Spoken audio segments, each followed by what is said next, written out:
চতুৰ্থ অধ্যায় জ্ঞান কৰ্ম সন্ন্যাস যোগ পদ আছে আন কৰ্ম মোৰ জন্ম জানিবাৰ শুনা পাৰ্থ কেনে মত গতি হুৱে তাৰ মোৰ জন্ম কৰ্ম গুণে গুণ যি গুণে হুৱ দৃঢ়মতি থাকে জানি ইউ গতি পায় যিজনে মানে মোৰ কৰ্ম জন্মৰ কথা জানে তেওঁ দৃঢ়মতি সুমতি হব তেওঁতো গতি পাবই কাম ক্ৰোধ লোভ মোহ এৰিলে ক ভয় মইহে পৰম প্ৰিয় কৰিলে আশ্ৰয় কাম ক্ৰোধ লোভ মোহ ভয় এৰিব পাৰিব সেইজনে মই তেওঁ প্ৰিয় হওঁ অহনিকে মনে মোক চিন্তে নিৰন্তৰ এই জ্ঞান পুৰত হৈয়া তৰিয় বিস্তৰ যিজনে দিন ৰাত গধূলি ভেদ নোহোৱাকৈ যিজনে মোক চিন্তন কৰে তেওঁ জানিবলগীয়া আৰু বেছি নাথাকে তেওঁ তৰি যাব পাৰ্থে বোলে মুখ্য যদি বোলা মহাফল হয় তাক এৰি কেনে লোক স্বৰ্গ কবাঞ্চ যিজনৰ মহাফল হব তেওঁ এইবিলাক এই স্বৰ্গ আশা কৰে কৃষ্ণে বোলে তাৰ পূৰ্ব সংস্কাৰ আন দেৱ ভজে মোৰ নাহি অধিকাৰ তেতিয়া প্ৰভু ভগৱন্তই কৈছে তেওঁ পূৰ্ব কৰ্ম সংস্কাৰৰ ফলত তেওঁ স্বৰ্গ পাইছে তাৰ ফলত তেওঁ যিজন দেৱতাক ভজে মোৰ তাত অধিকাৰ নাই বুলি যেন সংগ মত দেখে সুখ মানে নৰ ইবা সুখ মানে সিও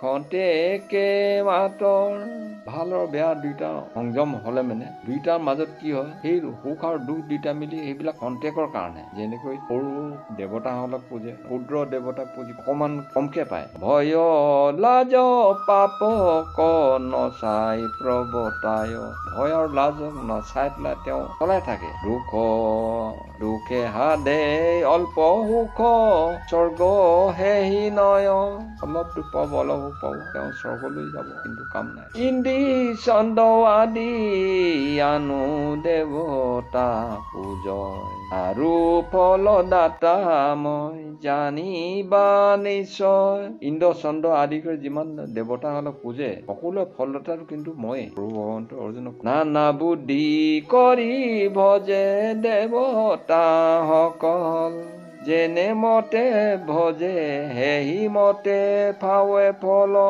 মানুহে নানা বুদ্ধি কৰি পেলাই দেৱতাসকলক পূজে আৰু যেনেকে ভজিব তেনেকে ফল পাব বিভূতি সহিতে সেৱা লক্ষ্মী কৰে মোক ঐশ্বৰ্য বিভূতি দেখুৱাই পেলাই লক্ষ্মীয়ে মোক সেৱা কৰে কল্প বৃক্ষ এৰি সেৱা কৰ কান্তাকাৰ যেনেকে কলগছক যেনেকে মানুহে যিহকে বিচাৰে তাকে পায় ঠিক তেনেকে লক্ষ্মীও সেৱা কৰিলেও ঠিক তেনেকেই পাব হৰে বিৰিঞ্চিয়ে সেৱা কৰ লক্ষ্মীত হৰে শিৱ আৰু বিৰিঞ্চি লক্ষ্মীয়ে সেৱা কৰে লক্ষ্মী কাতক্ষ পালে হুৱে কীট যদি লক্ষ্মী টকা পইচা সা সম্পত্তি অজস্ৰ থাকে ন তেওঁলোকে বহুত পালো বুলি মানে ভাবে যত সুখ ঐশ্বৰ্য লক্ষ্মী হে অধিকাৰ এন বুদ্ধি নাই মই লক্ষ্মীৰ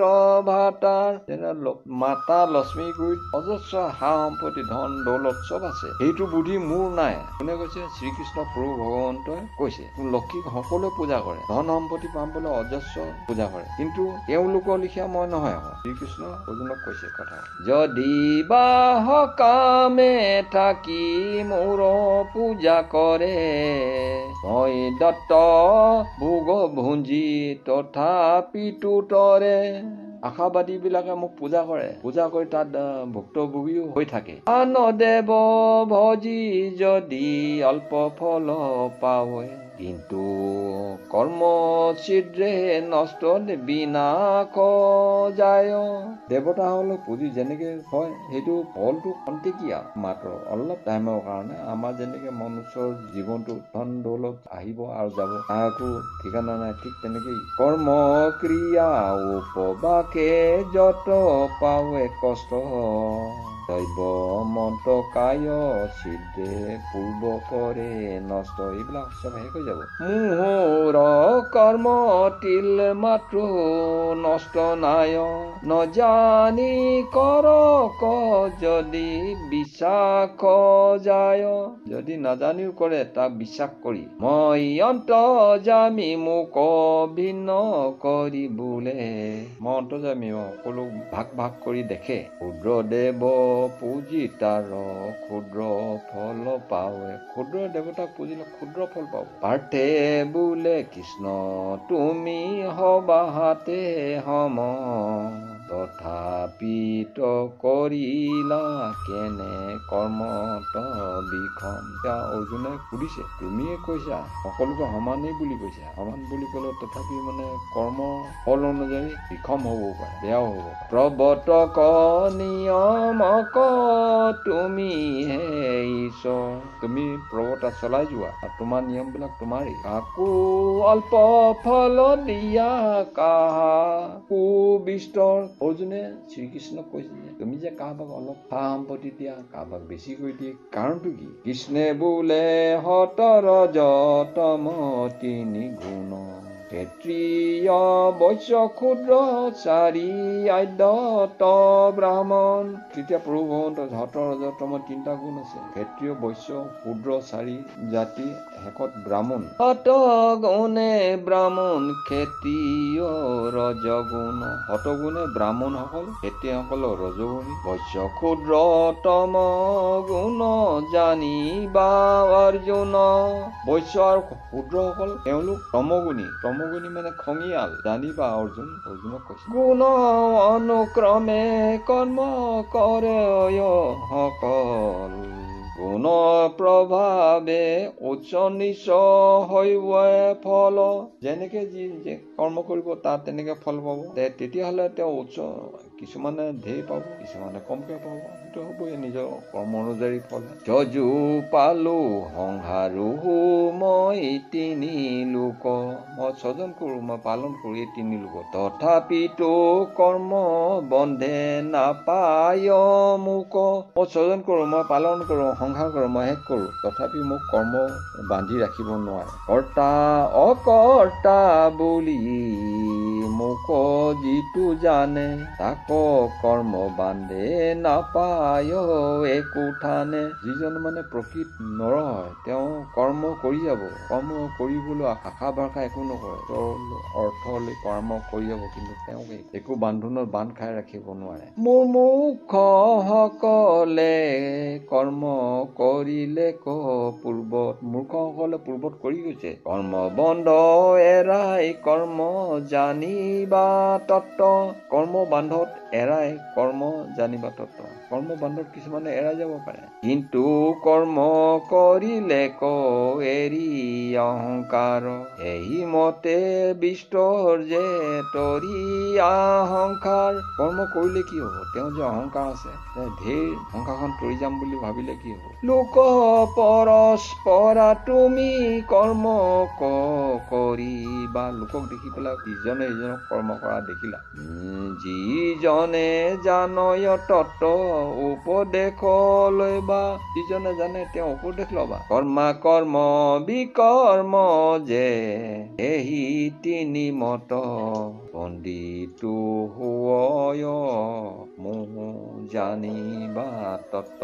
কৰ্ম অকৰ্ম বিকৰ্ম, যিবিলাক কৰিব নালাগে সেইবিলাক বিকৰ্ম, যিবিলাক পণ্ডিতে নাজানে মোৰ তত্ত্ববিলাক। পাৰ্থে বোলে কৰ্ম যে কিবা আছে মৰ্ম, তেতিয়া মানে অৰ্জুনে হৈছে কৰ্মত কি অৰ্থ আছে? লোকে ব্যাপাৰ কৰে তাৰ নাম কৰ্ম, লোকে যদি বেপাৰ কৰে তাকে কৰ্ম বুলি কৈছে। নকৰিলে বেপাৰ অকৰ্ম, সেহি হয় যিজনে বেপাৰ নকৰিব সেইজন অকৰ্ম বুলি কৈছে। তাক কেনে বোলা পণ্ডিত মোহ হয়।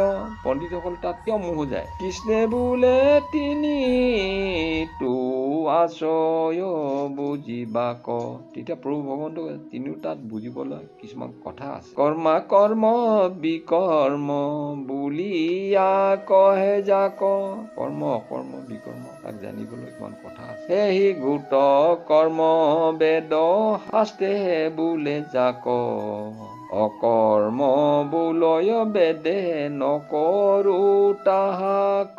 বেদ আৰু শাস্ত্ৰই যিবিলাক কৰ্ম কৰিবলৈ কয় সেইবিলাক কৰিব লাগে। যি অকৰ্ম তাক কৰিব নালাগে। বেদ শাস্ত্ৰই যেনেকে কৰিব তেনেকে কৰিবলৈ কৈছে। যি গোটা বিকৰ্ম তাক তাত পুৱে প্ৰয়াচিত।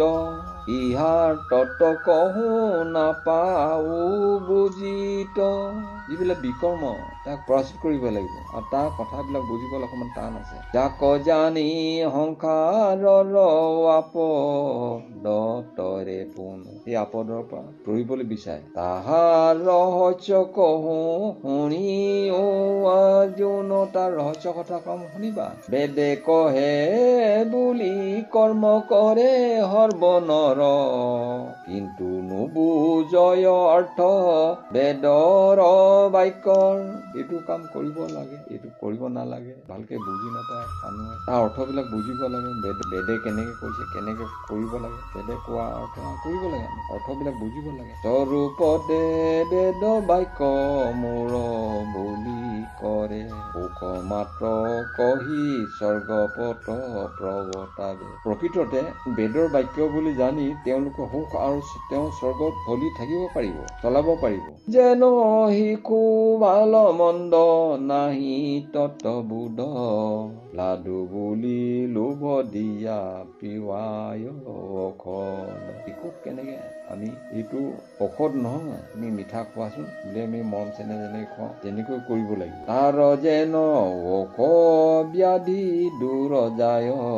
কৰ্মৰো মুখ্য হে ফল জানিবা নিশ্চয়। ঔষধ বুলি খুৱাব লাগিব তেতিয়া তাৰ বেমাৰটো দূৰ হ'ব। আমি কৰ্মবিলাকো তেনেকে কৰিব লাগিব। বেদ জানো বুলি ইটো কৰে অহংকাৰ।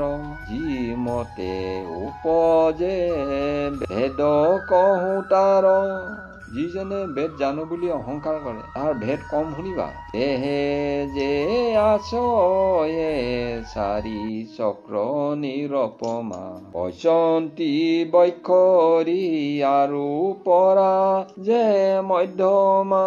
এইটো দেহৰ বিষয়ে কৈছে দেই। পচন্তি মানে হজম কৰা, বৈখাৰী আৰু পৰা মধ্যমা। এই তিনিটা বিষয় কৈ গ'ল। আধাৰ চক্ৰ পৰা পদ্ম শুদ্ধমতি। চাৰি দল কণিকা যেন যে কৰে পিত জ্যোতি।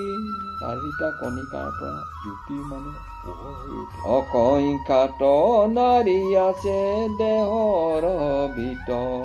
তাৰ মধ্যে নৱ নাৰী আছে মুখ্যতৰ। নাৰী মানে মাইকী মানুহৰ কথা কোৱা নাই দেই, হীৰৰ কথা। দেহৰ ভিতৰত অসংখ্য হীৰ আছে। তাৰ মধ্যত 9ডাল নাৰী আছে, মুখ্য নাৰী হীৰ আছে। নৱৰো মধ্য তিনি নাৰী অনুপাম।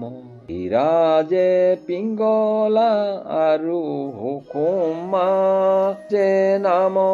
9ডাল হীৰৰ নাৰীৰ ভিতৰত 3ডাল মেইন মুখ্য নাৰী। এডালৰ নাম হীৰা আৰু এডাল নাম পিংগলা, এডাল হুকুমা। পিংগলাডাল জুই লিখিয়া বুলি কৈছে, হুকুমাডাল কোমল বুলি কৈছে। তিনি নাৰী মূলে বেহি আছয় কমল। তাৰ কণিকাত আছে পনীৰ মণ্ডল। 3ডাল যি নাৰী আছে সেই নাৰীডাল ক'ত আছে? আমাৰ কলিজাটোক বেৰি ৰাখিছে বুলি কৈছে দেই। তাৰ বাহিৰ মণ্ডলটোক আমাৰ হাৰ্টটো 3ডাল নাৰীয়ে বেৰি ৰাখিছে আৰু সেই বহনি মানে বাহিৰ সেইখিনি বেৰি ৰাখিছে বুলি কৈছে। বহনি মণ্ডলে আছে উষ্ম নামে বেদী।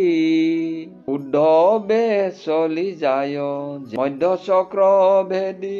আকৌ কিছুমান ওপৰলৈ গুচি যায়, মাজটো পাৰ হৈ পেলাই ওপৰলৈ গুচি যায়। পদ্ম এক আছে তাৰ শ্যাম দল তাৰ কণিকাত আছে জলৰ মণ্ডল তাৰ মাজত মানে পানী আছে বুলি কৈছে আমাৰ হৃদয়ৰ কথা কৈ আছে দেই যেতিকনে উষ্ম জল একত্ৰে হয় সেই জেগাত যেতিয়া পানীখিনি একত্ৰিত হ'ব জমা হ'ব জলবনী সংযোগত বায়ু উপজয় তলুপ হৈ থাকোঁতে তাত মানে বায়ু উৎপত্তি হৈ গৈছে বায়ু বাণী জল একঠাই হাৱে যদি উচ্চ বায়ু আৰু জল একত্ৰিত যদি হয় উদ্ধৱে চলে ইটো পচন্তি চক্ৰভেদী দুইটা একত্ৰিত হলে মানে গলিবলৈ ইচ্ছা কৰো চাৰিটাই চক্ৰ লিখীয়া হৈ পেলাই ঘূৰি ঘূৰি তাত মানে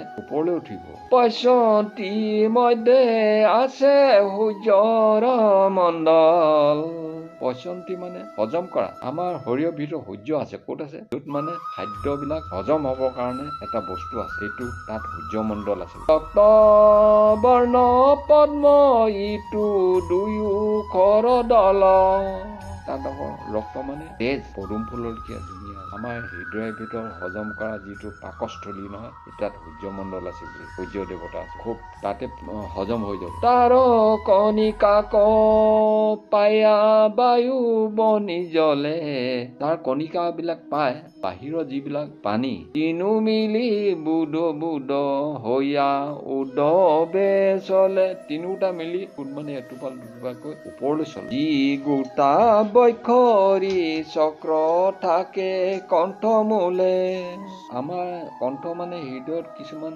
বিপৰীত বস্তু থাকে পদ্মগোট প্ৰকাশয় দুই অষ্টদলে তাত মানে আঠটাই ভাগ ভাগ কৰি পেলাই পদুম ফুলপাহ একত্ৰিত কৰি ৰাখে ৰাজহংস হৃদিখ যে পংকজ ধৱল তাৰ মধ্য আছে ব্যাপী চন্দৰ মণ্ডল তাত ৰাজহাঁহ আছে পংকজ মানে সেই বোকাই লুটি পুটি হৈ থকা মানে তাতে চন্দও আছে হজম কৰা পাকস্থলীৰ ভিতৰত বৈখৰী ভেদি যায় চন্দ মণ্ডলত জল বুদ পুৰে ত্ৰিবেণী তীৰ্থত বিপৰীত দিশৰ পৰা অহা কিছুমান চন্দ্ৰমণ্ডলত পানী তিনিটা দিশলৈ যায় একদম তীব্ৰ গতিত যায় বোন কৰি এটোপাল দুটোপালকৈ ফুৰে ত্ৰিবেণী তিনি জেগাত ঘূৰি ফুৰে সেই বুদ চাৰি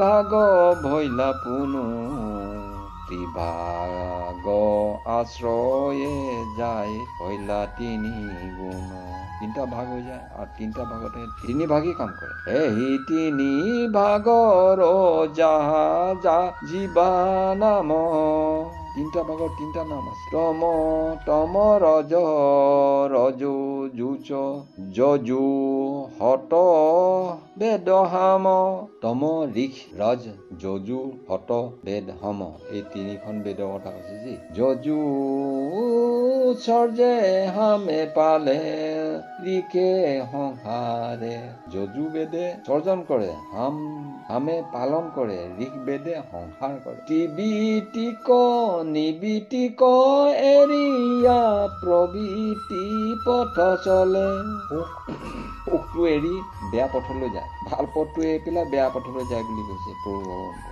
গুণ আশ্ৰয়ে বেদ ভৈলা গুণময় এতে স্বৰ্গ পৰলো বিয়া কৰ্ম কাণ্ডে কয় এইটো বহুত টান দেই এইখন শাস্ত্ৰৰ ভিতৰত এইখন বহুত বিয়াত টান এই নহয় ইয়াত কলে নহয় ইয়াত লিখা আছে নাই যজু যে হামে পালে ঋষে যে সংহাৰে যজু স্বজন কৰে যজু বেদে হাম বেদে পালে পালন কৰে আৰু ঋক বেদে সংহাৰ কৰে শেষ কৰে গুণ আশ্ৰয়ে বেদ ভৈলা তিনিময় এতে স্বৰ্গ লবি প্ৰলোভিয়া কৰ্ম কাণ্ডে কয় প্ৰলোভন মানে প্ৰলোভিয়া মানে কি গুণ ক আশ্ৰয়ে বেদ ভৈলা গুণময় যদি গুণক আশ্ৰয় কৰে তেতিয়া গুণৰ গুণ হ'ব, ভাল হ'ব।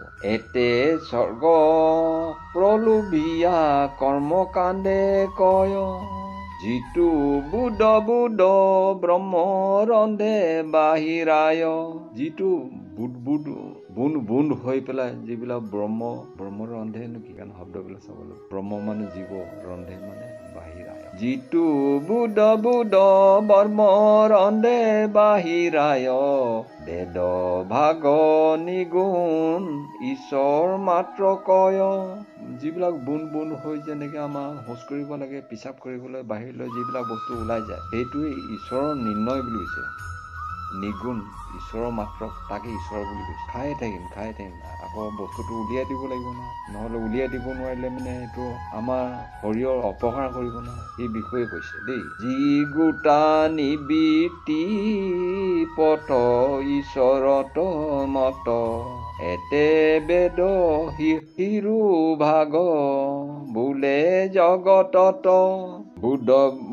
বুধে হুৱে শব্দ উঠে কণ্ঠ যায়।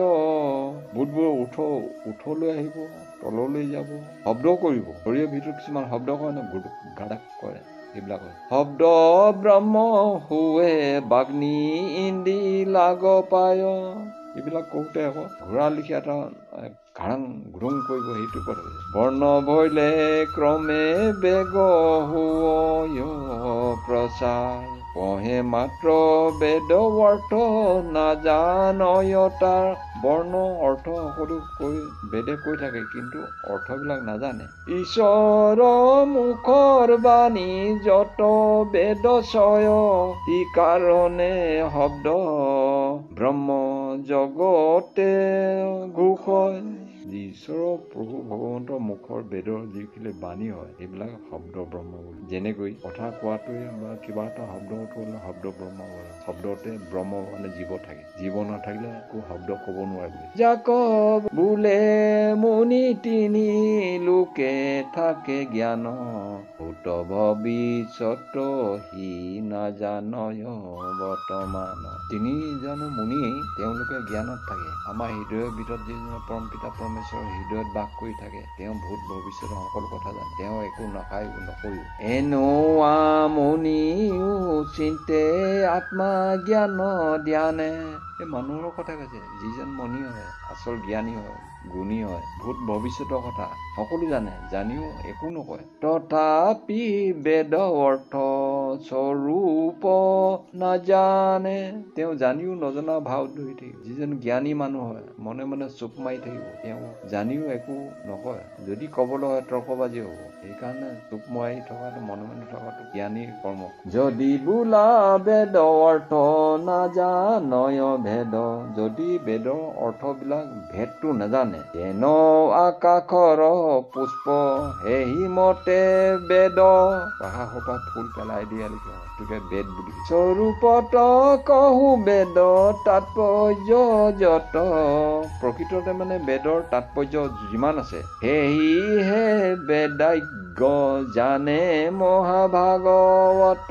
সেইজনে বেদাজ্ঞ আৰু তেওঁহে জানিব মহাভাৰতৰ কথা। ভাগৱত মত লয়া জানিবা সকলে, এবে কহো কৰ্ম অকৰ্ম যাক বোলে। বেদে কোৱাৰ মতে যাক ভাল আৰু বেয়া বুলি কয়, কৰ্ম কৰিব লাগে নে কৰিব নালাগে সেই বিষয়ে কৈছে। আন দেৱ দেৱী পূজে কৰে সেই কাম, নিশ্চয় অকৰ্ম বুলি জানা তাৰ নাম। যিবিলাক মানে দহ দেৱতাক পূজে, সেইবিলাক অকৰ্ম বুলি কৈছে। কিন্তু মন্দ ভাগী যে সকামী কৰ্ম কৰে, মন্দ ভাগী যিবিলাক বেয়া, সেয়া সকামী বিলাকে কৰে। যে নগলে শিলা বান্ধি সাগৰ কতৰে, এইবিলাকে যিটো কৰা সম্ভৱপৰ নহয়, শাস্ত্ৰই বেয়া বুলি কৈছে। এনেস্থলত শাস্ত্ৰই কৈছে কুকৰ্ম বিলাক নকৰিবা। সুৰাজাতীয় বস্তু খাব নালাগে, মাছ মাংস খাব নালাগে। খাই যদি কৰ্ম কৰি তেওঁ